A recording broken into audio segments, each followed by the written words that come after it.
तारीख 31/8/2020 आज बम्बई महाराष्ट्र के अंदर रिपब्लिक भारत न्यूज़ चैनल के ऊपर एक जो लेटर भेजा जा रहा है उसकी डिटेल्स।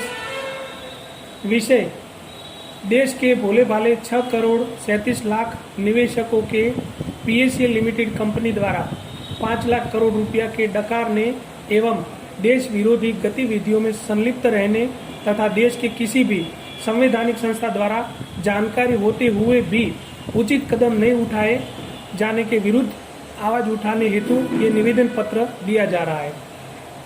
महाशय, सविनय निवेदन है कि माननीय सर्वोच्च न्यायालय द्वारा सिविल अपील संख्या नंबर 13,301, 13,394/2015 आदि के मामले में पारित आदेश दिनांक 2/2/2016 के परिपालन हेतु निम्न निवेदन है कि SAS नगर मोहाली पंजाब के निवासी निर्मल सिंह पंगू नामक व्यक्ति ने कुछ अपने जैसे सातिर दिमाग वाले बेईमानों के साथ मिलकर 19 जनवरी 1983 को पल्स जनरल फाइनेंस लिमिटेड नामक कंपनी की शुरुआत की, जिसका पंजीयन नंबर है 5267।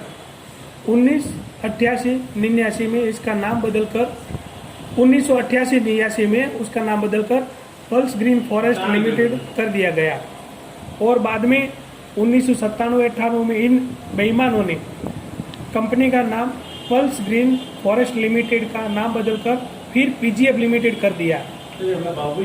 इसी बीच उन्होंने 13 फरवरी 1996 को एक और कंपनी जिसका नाम गुरुवंत एग्रोटेक लिमिटेड ये नाम बनाकर भारत सरकार के वित्त मंत्रालय के कंपनी कार्य विभाग एवं registrar of company Jaipur Rajasthan company कानून अधिनियम 1996 के तहत पंजीकृत कराया, जिसका रजिस्ट्रेशन नंबर 17/011-577-3676 कंपनी का व्यापार कार्य कोड 70 है।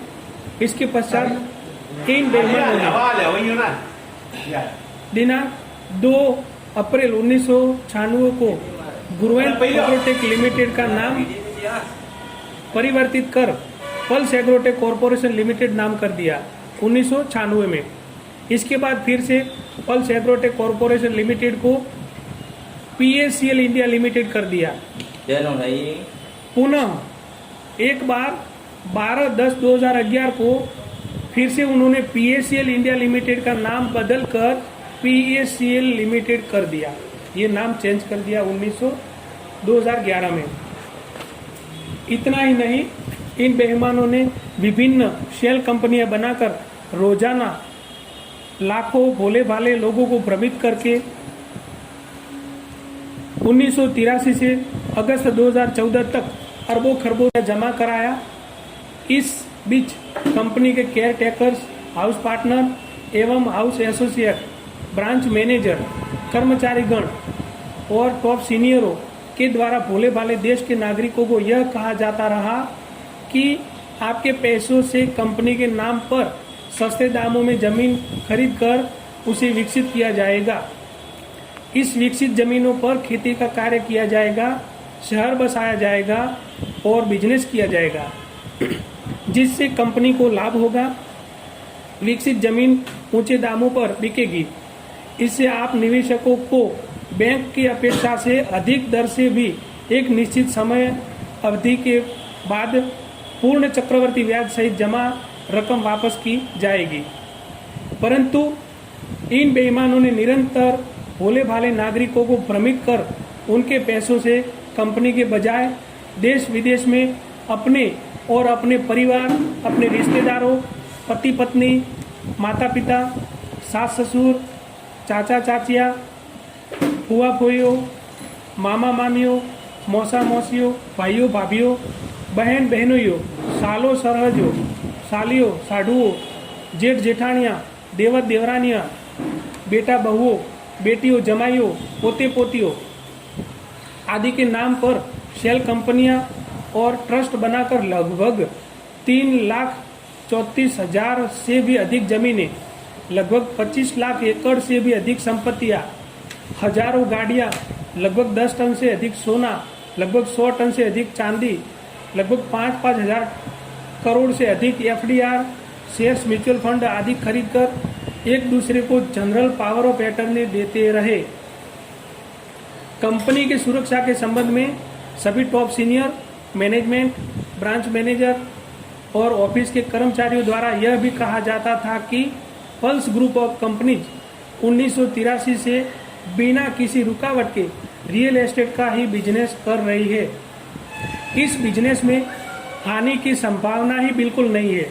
इस संबंध में तत्कालीन सीईओ ज्योति नारायण, उन्होंने 2011 में टीवी चैनल पर आकर यह सफाई दी थी कि जहां तक पीएसीएल का सवाल है, यह केवल और केवल रियल एस्टेट का ही बिजनेस करती है और आज के दिन इसके पास 75,000 करोड़ रुपया का लैंड बैंक है।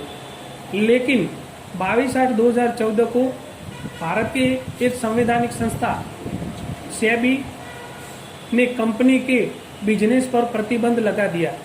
इसके बाद कंपनी ने निवेशकों को गुमराह करने के लिए एक दूसरी चाल चली और हाउस पार्टनर एवं हाउस एसोसिएट की सहायता से निवेशकों के हित में लड़ाई के नाम पर कई सारे संगठन बना दिए।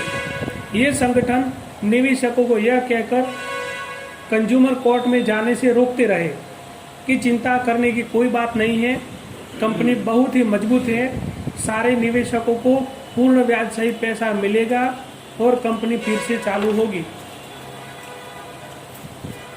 अंततः सेबी द्वारा लगाए गए प्रतिबंध पर भारत के माननीय सर्वोच्च न्यायालय द्वारा मोहर लगाते हुए दिनांक 2 फरवरी 2016 को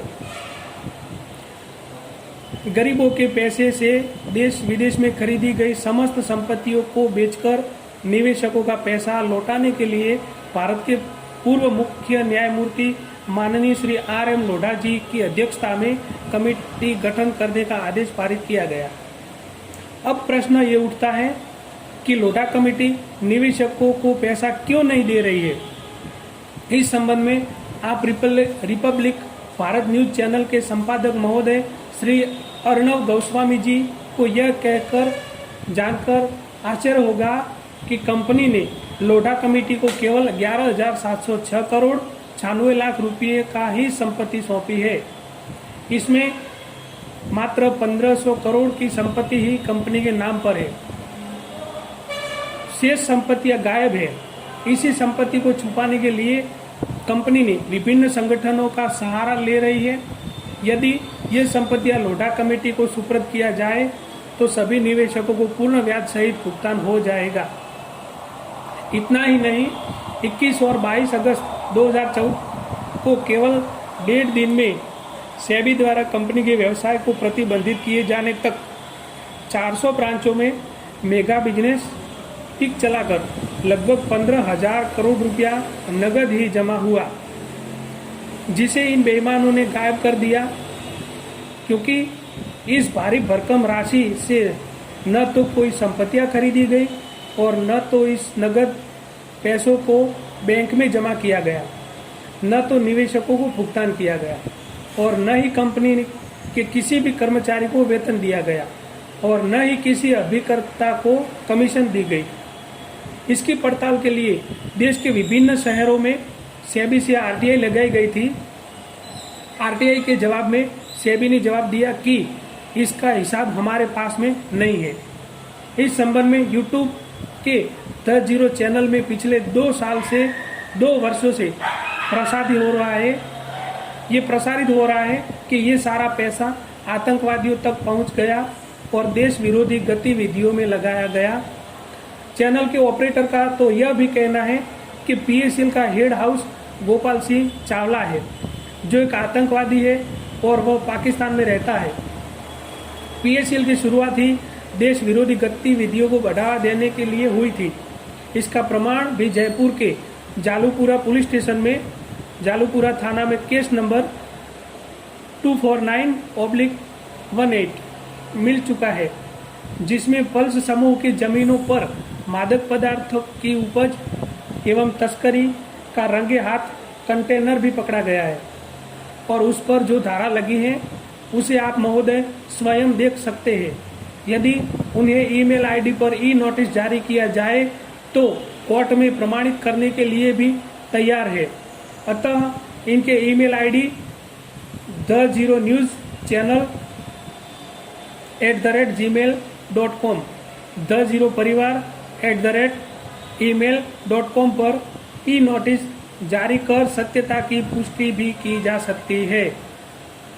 इन सारे तथ्यों को देश के विभिन्न शहरों से पिछले 2 वर्षों से देश के विभिन्न संवैधानिक संस्थाओं को अवगत कराया जा रहा है, जिसमें लोकल पुलिस अधिकारियों, ईडी, सीबीआई, एसएफआईओ, राष्ट्रपति श्री, सुप्रीम कोर्ट और देश के सभी उच्च न्यायालय, प्रधानमंत्री कार्यालय, एमसीए, लोकसभा अध्यक्ष, सेबी, ईडी, आरओसी जयपुर, देश के सभी मुख्यमंत्रियों, सभी MP, Tihar jail, Bathinda jail आदि प्रमुख वहां पर ये एप्लीकेशन भेजी गई है। लेकिन आज तक किसी भी संवैधानिक संस्थाओं में इतना दम नहीं दिखाया कि इन बेईमानों की संपत्ति को जब्त कर लोढ़ा कमेटी को सौंपा जाए या फिर से जांच कराया जाए। अर्थात भारत की न्याय व्यवस्था एवं प्रशासन व्यवस्था कुछ भी करने में असमर्थ है। आखिर इन गरीब भोले भाले लोगों का क्या दोष था जिन्हें इस कदर फंसाया गया। अतः हम सभी देश के नागरिक रिपब्लिक भारत न्यूज चैनल के संपादक महोदय श्री अर्णव गोस्वामी जी से निवेदन करते हैं कि इन बेईमानों से देश के भोले भाले लोगों को न्याय दिलाने में देश की सुरक्षा हेतु अपने चैनल के माध्यम से आवाज उठाए, क्योंकि आप ही एक ऐसे शख्स हैं जो बेहिचक इस मुद्दे को उठा सकते हैं। 6 करोड़ से अधिक परिवार इससे प्रभावित है एवं न्याय की आस लगाए हुए, क्योंकि आप ही हैं जो किसी भी मुद्दे के तह तक पहुंचते हैं। अतः संपादक महोदय जी से पुनः निवेदन है कि इस मुद्दा को गंभीरता से उठाए। इतनी बड़ी आवेदन को पढ़ने के लिए आप महोदय जी को कोटि कोटि धन्यवाद। यदि उपर्युक्त दी गई जानकारी की पुष्टि के बाद यह प्रमाणित हो जाए कि इतनी भारी भरकम राशि का दुरुपयोग नहीं हुआ है तो हमें भी कड़ी से कड़ी सजा दिलाने की कृपा प्रदान करें। जय हिंद, जय भारत, जय द0।